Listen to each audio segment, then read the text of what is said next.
Ciao amici, ci troviamo a Nuragus, nelle campagne del comune di Nuragus, per vedere una bellissima tomba di giganti che si chiama Ayodda. Un gioiello, ragazzi. Adesso ve la mostro. Ragazzi, al museo Sanna di Sassari sono esposti 15 menhir che hanno trovato in questa tomba, accanto a questa tomba. Uno di questi è ancora in loco. Eccolo qua. Molto interessante. Ecco la tomba, ragazzi.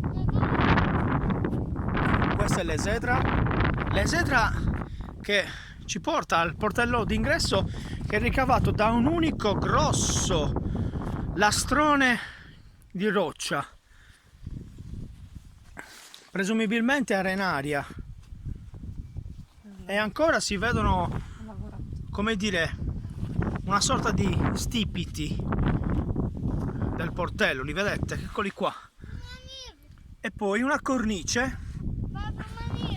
Sì, questa cornice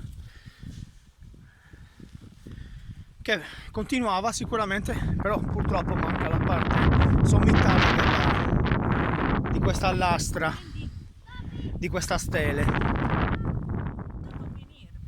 Sì, allora amici, sostanzialmente parte di questa tomba di giganti è stata costruita con questi grossi blocchi.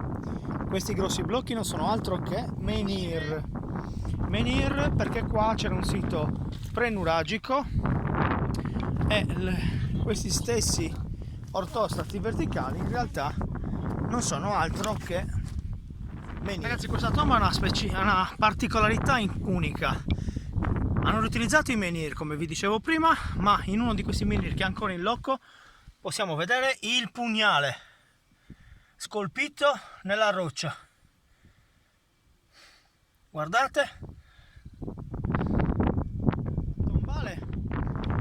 Il corridoio funerario è ampio, si restringe poi verso la parte finale della tomba, che è composta a filari sbozzati e allineati. Molto molto bella, ragazzi, suggestiva.